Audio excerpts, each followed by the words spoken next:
From sending a disrespectful heckler to prison. Mother threw a banana peel at me. I said, someone's gonna f you in the butt in the holding cell. You know that, right? To shutting one down right off the bat. Black dude in a room full of black dudes. Dave, I voted for Trump. Shh, nigga, trying to get us all killed. Here are 7 times racist hecklers got destroyed by Dave Chappelle, starting with the most racist heckler of them all. In Santa Fe the other night, mother threw a banana peel at me. Yeah, that didn't feel so good. Of course, it was a white person. Not to indict the whites, I'm just saying. And then not only did he throw a banana peel at me, but it was premeditated. You could tell.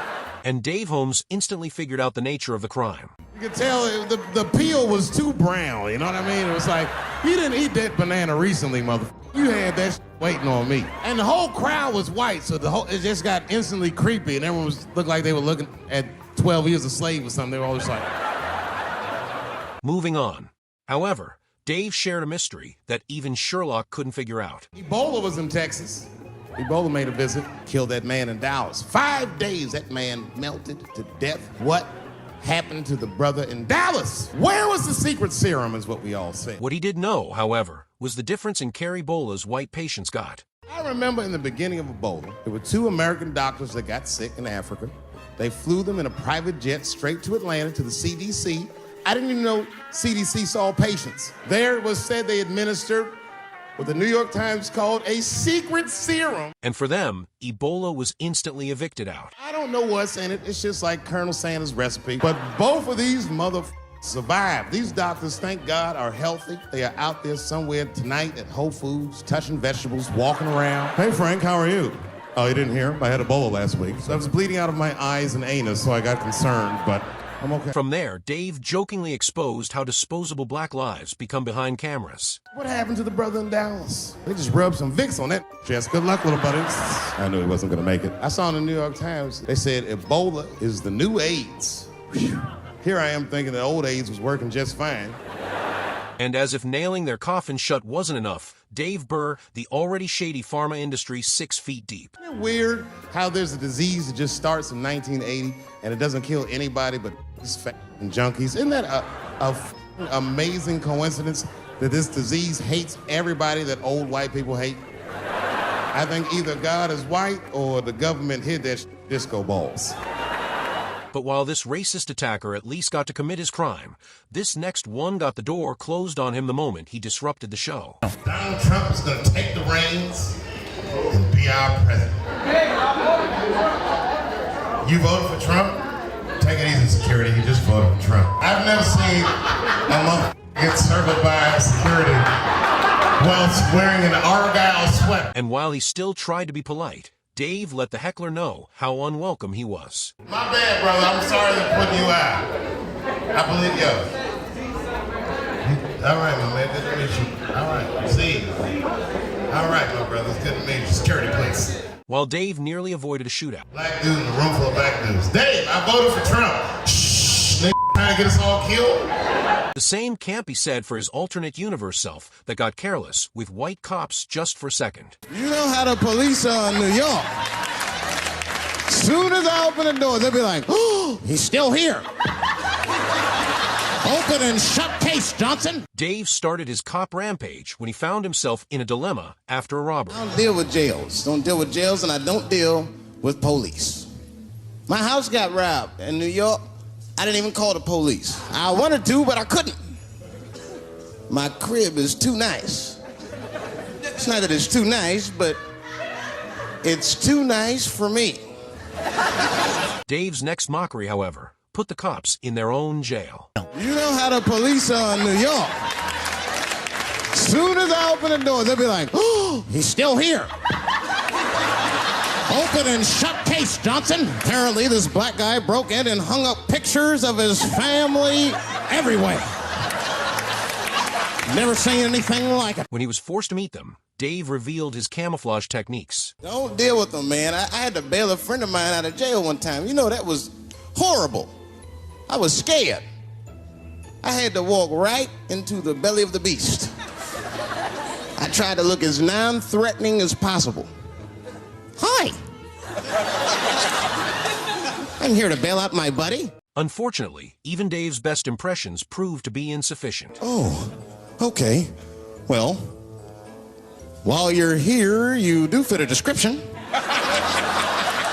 If you'll walk this way, we can process you. I'd always get us. It's fitting those damn descriptions. Now, I could be bitter and blame all the police, but no. I'll tell you who I blame. And Dave knew exactly who the racist mastermind was. It's those sketch artists. They keep drawing the same brother over and over again. Who is this generic man we all look like? I want to know what they say when it's us. Next, Dave revealed how the entire black population turns into suspects for one person's crime. Did you see the guy that tried to rob you? Yes. Yes, I did. He's about 6 feet tall, I'd say. 6 feet tall? Yes. He had his hat on backwards, too. Good. That's good stuff. Okay, big lips, big nose, hanging out. Say no more, sir. I'll draw him from memory. But as bad as cop racism is, Dave later pointed out how they're amateurs in racism compared to these next athletes. Traveling has made me a racism connoisseur, if you will. You know, it's different from region to region. Anyone ever been down south? So you guys know what I'm talking about. And the racism down there is just... And to prove his point, Dave just went a tad bit overboard. It's comfortable, it's out in the open. There are no secrets in Mississippi. And we should do like them. We should keep our out in the open, then a little. You don't want to say whatever comes to your mind. That might be a little much. White dude be walking down the street minding his business, and the brother walk up to him, hello, you white oppressor, you slave master of Africa. The racism wars, however, only got more and more heated. Why, hello, my big lip spear chucking friend. Touche, hunky. So, Whitey, what did you do today, huh? Oppress a new land and make the people there Christians against their will? What did you do, fella? Burn those big black lips on a crack pipe as you missed your job interview? But as if white versus black violence wasn't enough, Dave pulled in a third race as... Oh, this chit-chat has got me thirsty. If you will excuse me for a moment, I'm gonna go to the Korean store and get something to drink. Chilling. Hello. You slanted-eyed, ruining the economy in our neighborhood by opening stores and taking the money out the community. Chink. And in his final delivery, Dave dropped a bomb on the entire United States. Good afternoon, you browse around but never buy anything suspicious looking. You can't help it. If you're an American, you're a racist. We brought up from the beginning to think in generalizations. We never look at the individual. We rarely look at the individual. While generalizations were the U.S.'s biggest curse, Dave pointed out a blessing in disguise called freedom exclusively for the Middle East countries. In another special, first big thing we did was they said, now that Iraq has been liberated, we have managed to take Saddam Hussein's face off of the money. Oh, I was like choked up. I was actually proud to be an American because that is a very subtle psychological nuance of oppression to have a dictator on your money. But when his sights moved back to the U.S., he aimed at the father who founded it all. And it's thoughtful to be able to take that motherfucker off for the goodwill of another person, right? But then I thought, well, if you could do that for Iraq, what about our money, man? Our money look like baseball cards with slave owners on. George Washington is the worst of the worst. Yes, I said it. And Dave knew exactly the kind of man Washington was. You mythologize this motherfucker like he was the greatest dude, man. If I went back in time with a white person and we saw George Washington walking in front of our time machine, my white friend would probably be like, oh my God, Dave, look, there's George Washington. It's the father of this great nation. I'm gonna go shake his hand. I'd be on the other side like, run, George Washington! With his final call out, Dave urged the founding father to find some decency first. And we'd both be right. You like him because he wrote the Declaration of Independence and all that We hold these truths to be self-evident. All men are created equal. Go get me a sandwich, or I'll kill you. Liberty, justice for all. While history and white people try to gloss over Washington's slaver past, this next guy made zero efforts to hide his racist present. You know, a lot of black people can relate to this. Have you ever had something happen that was so racist that you didn't even get mad? You were just like, God damn, that was racist. I was in Mississippi doing a show, and I go to the restaurant to order some food, And I say to the guy, I say, I would like to have, and before I even finish my sentence, he says, the chicken. I said, what's wrong? And Dave couldn't even get mad at the guy. This man was absolutely right. I said, how did he know that I was gonna get some chicken? I asked him, I said, how you know that? How did you know I was gonna get some chicken? He looked at me like I was crazy. Come on, buddy. Come on, buddy. Now, everybody knew as soon as you walked through the goddamn door. Next, the racist opened up Black 101 to school Dave on his own race. There's no secret down here that blacks and chickens are quite fond of one another. Then I finally understood what he was saying, and I got upset. I wasn't even mad. I was just upset. I wasn't ready to hear that.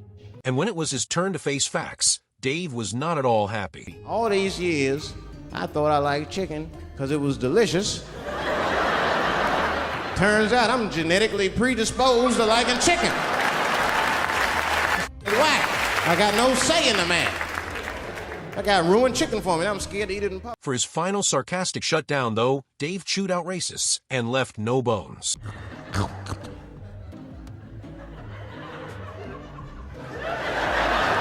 Look at him. He loves it. Just like it said in the encyclopedia. Look how happy he looks. While Dave was just mocking verbal assault this time, when racist cops escalated it to the physical level, he made sure they got the humiliation they deserved. I saw that videotape of that lady that got beat up in L.A. in the traffic. You see that in rush hour traffic? They beat a black woman's ass. This woman didn't even do anything wrong. It's f***ed up. It was so f***ed up it didn't even go to court. The city of L.A. just gave that woman $1.5 million for her pain and suffering. But just when the left thought he was on their side, Dave completely flipped the script. That is not bad, considering that's the same amount of money that Marcos Maidana made to fight Floyd Mayweather the second time. And this woman obviously hasn't trained a day in her life. You can see it on the tape. She didn't come to fight. Her guards were low. She was taking a lot of shots. Shifting gears, Dave pointed out the irony of the system turning on someone it was built to protect. You see that shit on Netflix, the making a murderer? The Stephen Avery story? Yeah, well, if you haven't seen it, check it out. Stephen Avery is in more trouble than any white person in the history of the United States has ever been in. Before the curtain call, though, Dave switched the roles to give racists one last reality check. In a justice system designed for him to thrive, he's failed miserably twice. If Making a Murderer was about a black dude, that would be called Duh. Of course everything can go wrong. While Dave was unsurprised by how common racism was in the U.S., he was beyond surprised by the lack of it when he did a show in Canada. Man, I love Montreal. I do, man. Yeah, man, I was hanging out in the black community today. Both of those guys are great. I got lost today in Montreal. The police helped me find my way. The police helped me. See, I just got back from Los Angeles. And to ensure his northern neighbors don't ever come south, Dave gave them a taste of L.A. cops. Let me tell you something. LAPD overreact to everything. You ever see them in action? Just, oh my goodness. Stop jaywalking. It's like real racially tense out there. But when that intensity caused his white friends to say something unspeakable, Dave and his gang went all out. I took two white friends of mine to an all-black party in L.A. These guys were in shock. They had no idea that black people sometimes call each other as an endearing term. My white friends, they got all excited. Hey, how you doing? The music stopped. Everyone looked at them. I mean, they got their asses kicked that night. With one final punchline. I hated to do it, but you understand. It was like, they embarrassed me. Dave proved once and for all how he has been destroying racism for more than 3 decades.